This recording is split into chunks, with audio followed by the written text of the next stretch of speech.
Letzi and Nikki Osborne podcast. Now, I've got some very important questions for you guys this morning. And Go on. the first one is, what way do you cut an avocado? Do you do it like lengthways or do you do it across the guts?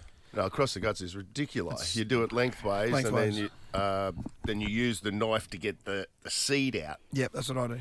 Well, that's old school way of thinking. A man on the internet has proven that it's actually better to use my method, which I've been copying a lot of crap for by my husband for a very long time, is you cut it across the guts. Well, actually, you start at the top, so you just nick the top off it. This is for your toast, right? So you've just taken the top off it and you use it like a spread for your toast, and then you can put it back in the fridge and a much smaller surface area then browns off. Oh, yeah, well, I can understand if you're not going to use most of the avocado In one go. In one sitting, but with the traditional method, if you do it, the way that...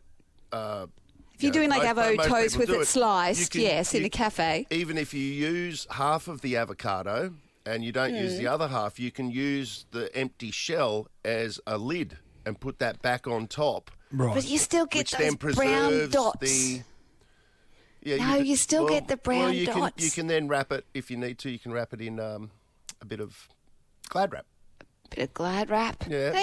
That's true. I Well, don't know where I got it from. I think Mum got it for me. It was like it basically looks like a massive avocado, a plastic avocado. Oh, yes. That you put the avocado in and clip it shut.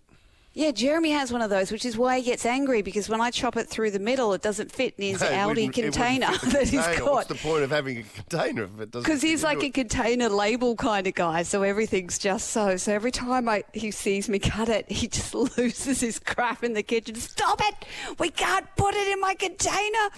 And the other thing that's blown up on the But internet hang on, overnight. just to go back to your method, like that is good if you're using it to put it on toast, but then.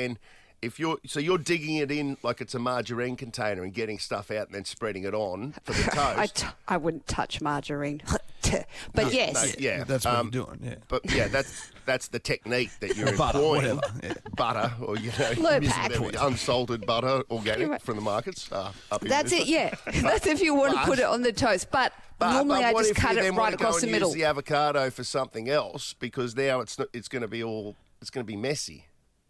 Yeah, well, it depends on how you want to use it. Yeah. So if you're just going to use it over the next few days for your toast, then that's what you do. Otherwise, I still cut it across the middle because it preserves it better with the nuts still in, with less surface area, getting all brown and gross. If I don't use an avocado in one hit, it's dead. Like, You know what I mean? Do you even have avocados in your fridge? I don't. But if for some reason I did, it's one and done. Like if I put half back in, it's like a month later I'll find it and go, So it's just I just use it one hit. An avocado, like we always have avocados at our joint, but they don't last long once they're opened. That's what I'm saying. Oh, Yeah, they go the pretty kids quick. just smash it. They just build up a pile of green. But Our the other kids don't thing, touch the avocado. It's more me and Jade. the other thing that's Don't go happened. anywhere near healthy food. Yeah, but go on. Okay, toilet paper, the roll. Do you leave it over or do you leave it under? What? Hang on. Where does it feed from? Do you, Top, obviously. Yeah. You'd think, wouldn't you? Yeah, but we do. no. We in fact do. We actually do. Yeah, but no. If you say a man from the internet has changed An everything. expert has I- weighed in. A toilet An expert paper on expert. wiping his ass. Okay. We're all Okay. experts. Does he do it more than others? Primrose Freestone. This is sounding come made up. on, come A on. professor. Well, that's his from- name, Primrose Freestone. Do you I ever have a hear what feeling happened it's to a Primrose? woman. What happened to Primrose Freestone? Hey, experts can be women He's an too. expert at Primrose, you've even assumed that you've heard expert and you've heard Primrose and you still made out like it was a dude. Anyway, Primrose Freestone, Professor of Clinical Microbiology at the UK's University of Leicester, says the somewhat counterintuitive under position is more hygienic and effective. For the under position, there's less likely to be the whole roll contaminated. So, yes, that's... No, you don't say, yes. What does that bloody mean? Yeah, what is that? What are you the hell are talking you about? talking about? That's because handling of the toilet roll from the over position requires the user to employ two hands to extract the square after doing one's business.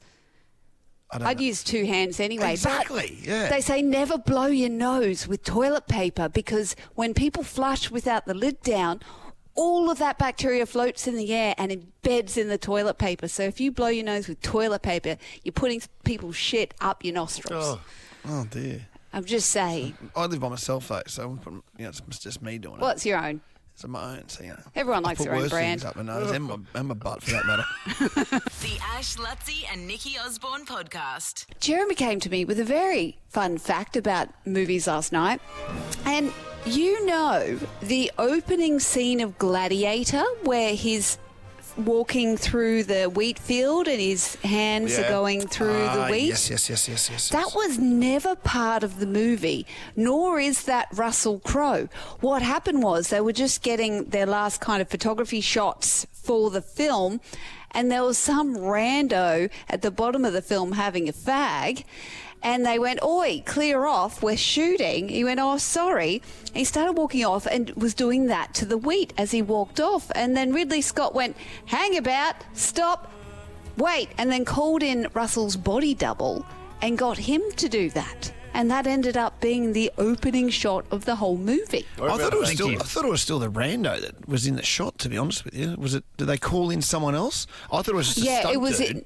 It was his stunt. Oh, was it the stunt who was the dude smoking? I think it was just the guy smoking that was there, and he was a stunt dude. This is what I heard. Yeah. Well, and they used him. They didn't go, hang on a sec, let's get... Because it's just his hand. I mean, who cares whose hand it is really? It's just, a hand. Well, these accidents end up being the best part of the movies. Yeah. I was talking about Jurassic Park before because I didn't know Scarlett Johansson, but what I do know is that... some of the dinosaur sounds they've used, one of them is the koala, right? But slowed down. No.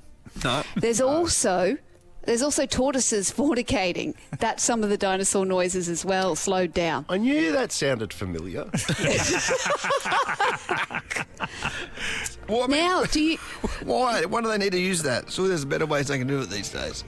I guess it's natural. It's natural. It's natural. Absolutely. It works. Yeah, very natural. They probably and just... turtles are prehistoric. Yeah. There's nothing more natural That's than true. fornicating. Yeah. if you haven't seen Let them go out. check it out. I've actually seen turtles fornicate. Yeah, you have, I know. Up on the reef. And it's so... On your laptop. The tortoises are slow. On your laptop. Oh, no. On his phone while he's in the shower. You perv. All right, let's move on to another fun fact. What else you got? Chewbacca. Yeah, do you know where that idea came from? Yep. Go on, Mitch. George Lucas's On the move. Fair pet enough. I got you. dog. He had an Alaskan Malamute. He used to sit in the passenger seat of his car while he drove around. Sweet, loyal, and very hairy. She inspired the writer-director to create Chewbacca. Yeah. So that came from a Malamute. What? Now, So it sounded like the Malamute sounded like Chewbacca. no, Sorry, that's Now Ash you do it, watching Mitch. turtle porn. Ash, Letzi and Nikki Osborne podcast.